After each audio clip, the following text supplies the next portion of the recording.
visité la parcelle dans le domaine des charmes. Est-ce que, Yann, tu peux nous dire comment finalement tu vois les choses par rapport à l'usage qu'on pourrait en faire? Elle est assez contrainte, Mhm. mine de rien, par des maisons tout autour, par de la pente, par plein de choses. Comment ça pourrait matcher pour toi par rapport à l'aménagement qui sera envisagé? Voilà. Pourquoi c'est une des dernières parcelles qui n'a pas été commercialisée? Parce que, Ouais, effectivement, elle a un double dévers, on a vu. Je pense que ce qui est peut-être plus rédhibitoire pour les gens, c'est qu'elle est sur deux de ses côtés, il y a de la voirie. Donc ils vont se dire qu'ils ne sont pas chez eux, hein. C'est peut-être le problème, parce qu'autrement, moi, je la trouve plutôt pas mal orientée.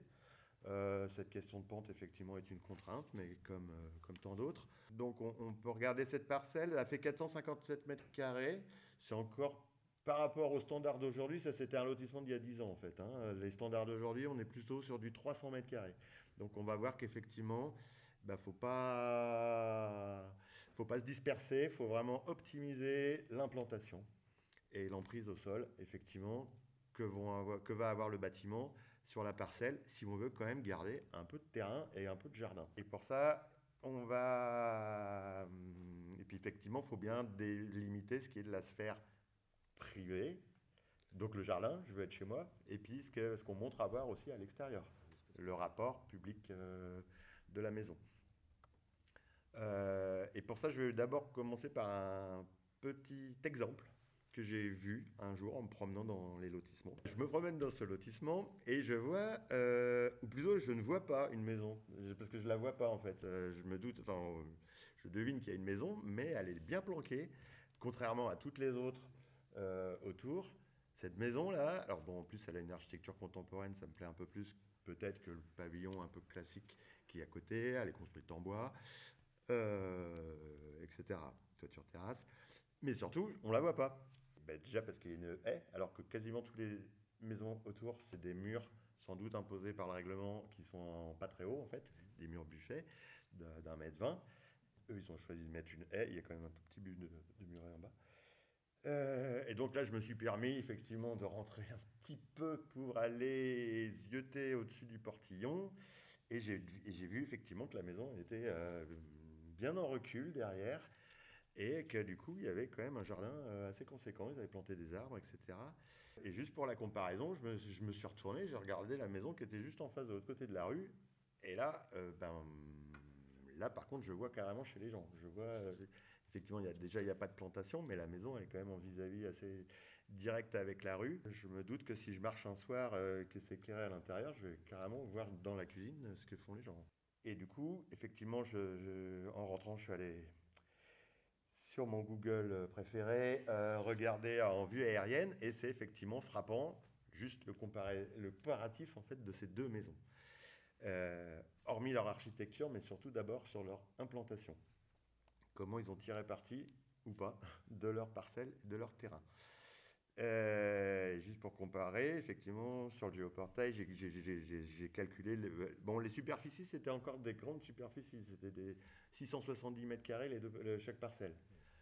Donc on peut encore se permettre, comme l'a fait le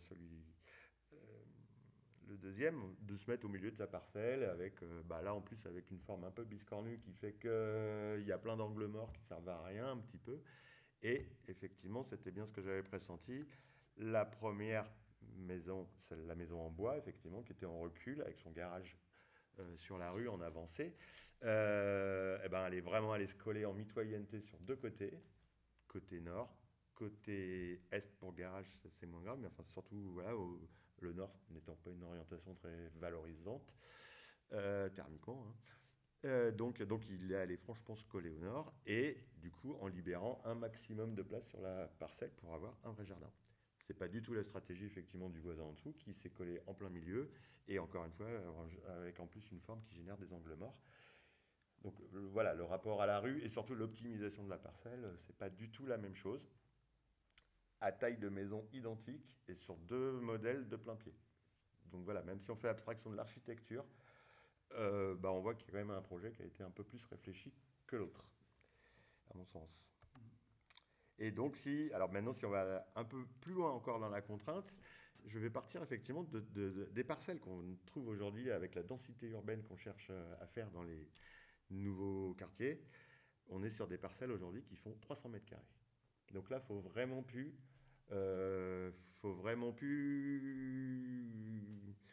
gâcher. Faut pas gaspiller. Faut pas gaspiller là. Faut pas gaspiller. Faut vraiment réfléchir à son implantation. Voilà. Donc là, je suis parti. Je me suis amusé à faire une simulation, un petit exercice pratique. J'ai un terrain de 300 mètres carrés, le carré vert. J'ai une maison de 100 mètres carrés au sol. Alors, encore une fois, ça pourrait être optimisé si je mettais un étage, mais là, je garde la contrainte 100 mètres carrés, plein pied. Et puis, j'ai une dépendance. Je l'appelle bien ça une dépendance. Alors, on peut appeler ça un garage, mais des fois, ça sert d'atelier ou ça peut être un préau. Faut bien réfléchir aussi à ça, à définir son vrai programme de vie, parce que le nombre de maisons qui ont un garage qui sert à tout sauf à ranger la voiture, faut pas l'appeler un garage dans ces cas-là. Si c'est vraiment pour bricoler, par exemple, je veux de la lumière. Oui. Est-ce que je n'ai pas dans un garage? Mon père, quand il bricolait dans le garage le dimanche après-midi, il est obligé d'ouvrir la porte du garage pour avoir un peu de lumière de l'extérieur, sauf que du coup, en hiver, c'est pas terrible. Voilà, donc si je pouvais par contre avoir de la lumière là où je vais mettre mon établi, ça m'intéresserait plus que d'avoir une porte de garage, parce que je ne garde pas ma voiture, personnellement, ça dépend des gens. Mais bon, voilà, avant de faire une maison, déjà, il faut bien réfléchir à ses vrais usages. Toujours pareil, pour optimiser ce qu'on fait. Voilà, donc ça c'était la définition. Donc un terrain de 300 mètres, une maison de 100 mètres carrés, une dépendance de 30 mètres carrés. Voilà, on est un peu dans les standards. Alors, si je réfléchis pas, et que comme on le faisait avant, hein, sans trop effectivement se poser de questions, on se dit bah non, on veut pas de mitoyenneté, on veut faire le tour de notre maison, donc je me mets en plein milieu. Et puis je garde une bande de 3 mètres parce que c'est imposé par le PLU ou le règlement de lotissement. Bon, là, c'est sûr que je n'ai pas de jardin. Et par contre, je vais avoir des vis-à-vis avec tous mes voisins, en fait. Une autre façon toujours très classique, hein. Je me mets effectivement en bande, le garage, la maison, dans la continuité. Et puis, bah, effectivement, la parcelle étant ce qu'elle est, je vais me mettre en mitoyenneté de part et d'autre. Je n'ai pas précisé, bien sûr, le nord est en haut, et dans cette parcelle type, hein, l'accès est au sud, symbolisé par la petite flèche. Donc j'ai mon garage qui est en recul d'au moins 5 mètres, je peux me garer devant, mais donc 5, 6 ou plus. Hein. Et puis effectivement, j'ai un bout de terrain devant et un bout de terrain derrière. Sachant que effectivement, je vais quand même privilégier que ma terrasse, ça va être au sud. Mais si ma terrasse, elle est au sud, vu comment est positionnée la maison, il est certain que je vais avoir ma terrasse vraiment à donner dans la rue. Ça peut se gérer, ce vis-à-vis, mais c'est quand même c'est pas encore idéal.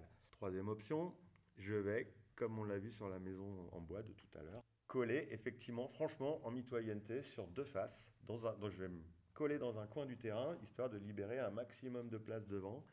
Et puis je vais quand même ménager pour la lumière, effectivement, une petite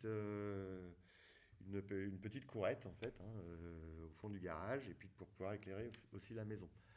Donc là, j'ai ménagé une surface de terrain qui est quand même, voilà, j'ai un vrai jardin utile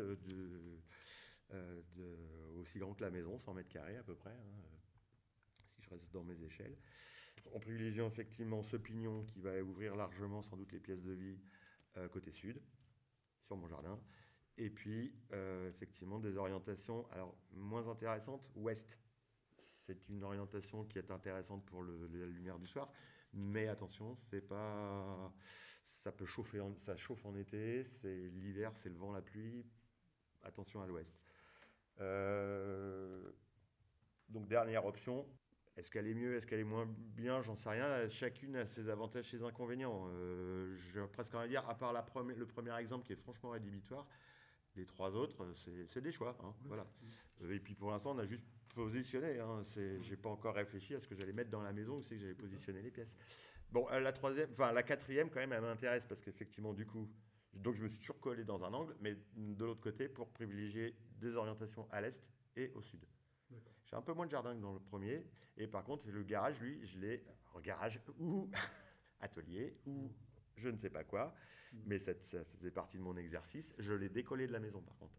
Alors, j'ai plus de liaison directement entre la maison, mais à la limite, pour un atelier, c'est pas forcément plus mal.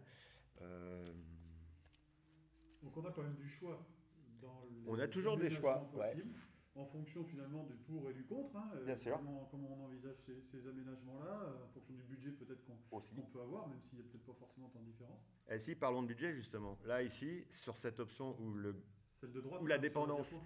où la dépendance est décollée de la maison, si j'ai un budget un peu limité, je pourrais envisager de ne pas le faire tout de suite.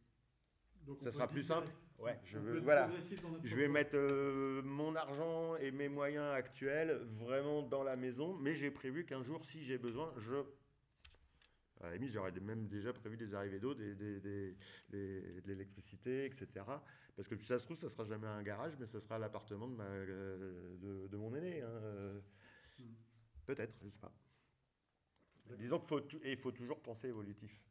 Et des fois, il vaut mieux voir plus petit tout de suite, mais par contre, avec les possibilités d'extension. Voilà, par exemple, anticiper une extension, ça veut dire ce que je viens de dire tout à l'heure, construire petit. Alors, peut-être aussi construire avec un étage. J'y reviens, j'aurais optimisé la place sur la parcelle. Et puis surtout, quand j'ai une maison, un bâtiment préexistant avec un étage, c'est beaucoup plus facile d'aller y adjoindre un volume de plein pied, par exemple, plus tard. L'aménager et le faire évoluer d'un point de vue horizontal. Et puis je peux aussi éviter d'avoir des pertes de chaleur par le toit, parce que c'est 47% des pertes de chaleur d'un bâtiment, c'est par la toiture. Donc là, du coup, j'ai 2 fois moins de pertes. Après, le choix de l'étage, effectivement, franchement, sur des parcelles de 300 mètres carrés, il faut sérieusement se poser la question. Souvent, les gens ne veulent pas d'escalier, ils veulent absolument du plein pied. Au lieu d'avoir plus d'un tiers finalement de la maison, du terrain occupé par la maison, ça ferait ça sur 300 mètres carrés, on se retrouverait avec 100 mètres carrés au sol, ou 100 et quelques. Et là, on se retrouverait peut-être avec 60 maximum mètres carrés. Et du coup, on s'en laisse beaucoup plus de terrain. Bien sûr. Donc, plus de plaisir à tondre de la pelouse, mais aussi plus de plaisir à profiter de ces parterres. Alors, allons-y, déroulons les avantages de construire avec un étage. Alors, la thermique, effectivement, on est beaucoup plus compact. On a 2 fois moins de toiture, notamment, qui est la principale source de déperdition. On arrive mieux à orienter correctement toutes les pièces. Si j'ai bien positionné ma maison au départ en privilégiant, comme tout à l'heure, l'est et le sud, eh ben, j'aurai ces orientations au rez-de-chaussée, mais je les retrouverai aussi à l'étage où je vais plutôt mettre des chambres, normalement. L'étage, enfin, la notion d'étage ayant beaucoup souffert de préjugés qui ne sont pas infondés, hein, de gens qui ont vécu dans des maisons des années 60 ou 70 où effectivement en bas c'était le sous-sol, mais qui était des fois au rez-de-chaussée quoi. C'est ça, le rez-de-chaussée est à l'étage. Et ouais, non c'est ça, en bas il y avait la voiture, la buanderie énorme, et puis on se retrouvait effectivement avec la cuisine à l'étage. Pour aller manger dehors, c'était toute une expédition. Et donc on profitait même pas du jardin. Et puis effectivement après, les personnes ils vieillissent dans ces maisons et ils peuvent plus monter les escaliers et puis la maison elle est hyper difficile à réadapter dans l'autre sens. Donc il y a ce blocage sur les étages, je viens pas mal de ce vécu. Moi je vois pas mal de gens qui me disent ah oui non mais moi la maison de mes parents c'est terminé, mais effectivement si on fait les choses si on fait les choses normalement et on met les pièces de vie au rez-de-chaussée, hein, et ma cuisine elle donne sur ma terrasse au rez-de-jardin, et puis alors pas forcément d'ailleurs toutes les chambres, mais des chambres à l'étage quoi. Okay. Voilà, donc on pense compact au début. On prend moins de place sur le terrain. Et puis par contre on s'autorise on anticipe des évolutions et des agrandissements possibles.